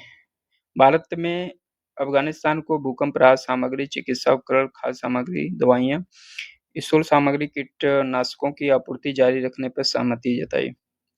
भारत द्वारा अफ़गानिस्तान जनता को 20 एम्बुलेंस उपहार दिया गया। अफ़गानिस्तान के साथ भारत के जारी स्वास्थ्य सहयोग को तहत कई परियोजनाएँ संचालित की जा रही हैं, जैसे काबुल में थैलेसीमिया केंद्र, एक आधुनिक निदान केंद्र का निर्माण, इंदिरा गांधी बाल स्वास्थ्य संस्थान में हीटिंग सिस्टम की प्रतिस्थापना। इसके अतिरिक्त काबुल में बगरामी जिले में 30 बेड के अस्पताल, काबुल में ऑन्कोलॉजी सेंटर, एक ट्रॉमा सेंटर, ठीक है? पक्तिका, खोत खोत्स पक्तियों में प्रांतों में 5 मातृ स्वास्थ्य क्लिनिक की स्थापना। भारत ईआईसीसीआर छात्रवृत्ति योजना भी चलाएगा। भारत ने ई-वीज़ा सुविधा को भी लागू किया। 9 अक्टूबर को पाकिस्तान ने अफ़गानिस्तान के काबुल, खोस्त, जलालाबाद, पक्तिका में तालिबान टीटीपी को लक्षित करते हुए हवाई हमला किया, जिसके बाद 11-12 अक्टूबर को अफ़गानिस्तान सीमा पर तालिबान लड़ाकों ने पाकिस्तान के सैन्य चौकियों पर हमला किया। इस यात्रा का जो है खास बात क्या रहा? आतंकवाद क्षेत्रीय मुद्दे पे जो है व्यापक सहयोग किया जाएगा। मानवीय सहायता, स्वास्थ्य सुविधाओं विस्तार के लिए भारत ने नई स्वास्थ्य परियोजनाएँ शुरू करने का आश्वासन दिया। Bharat Afghanistan air freight corridor का पुनरारंभ, वाणिज्यिक सहयोग को बढ़ाने की बात किया। अफ़गान पक्ष द्वारा खनन, ऊर्जा क्षेत्रों में भारतीय निवेश का आमंत्रण को प्रोत्साहन दिया। खेल, शिक्षा, सांस्कृतिक क्षेत्र में सहयोग दिया जाएगा। काबुल में भारतीय दूतावास के पुनर्संचालन की जो है घोषणा किया जाएगा। अब तक को केवल रूस ने वहाँ की तालिबान सरकार को औपचारिक मान्यता दी। भारत ने अभी अपनी उपस्थिति दूतावास स्तर की उन्नत की है, परंतु औपचारिक मान्यता भारत ने अभी तक नहीं दिया है, ठीक है? हालाँकि ये भी भारत का जो है एक डिप्लोमेसी है। भारत ने वो एक प्रकार से मान्यता तो नहीं दिया, लेकिन सारे काम वही कर रहा है जो मान्यता प्राप्त देश के साथ जो है भारत करता है। तो ये भारत की जो है बहुत ही पहुँची हुई कूटनीति है और इसी कूटनीति के बदौलत जो है भारत इस समय दुनिया में सबसे जो है एक प्रकार से सबसे अग्रणी बना हुआ है, राजनीतिक, आर्थिक, सामाजिक, सांस्कृतिक हर क्षेत्र में जो है भारत का डंका इसमें बज रहा है, ठीक है? तो आज का क्लास जो है दोस्तों यहीं समाप्त करते हैं, नेक्स्ट क्लास जो है आपका आर्थिक आर्थिक जो है परिदृश्य टॉपिक को आज हम कवर करेंगे नेक्स्ट क्लास में। और अगर आपको क्लास अच्छा लगा तो बेल आइकन पे बटन दबाएँ। बाकी इन सब टॉपिक पे जो है आपका क्या राय है, आप अपना कमेंट्स भी कर सकते हैं, ठीक है? चलिए अगले क्लास में हम जल्दी मिलेंगे, तब तक आप हँसते रहें, मुस्कुराते रहें। जय हिंद, जय भारत।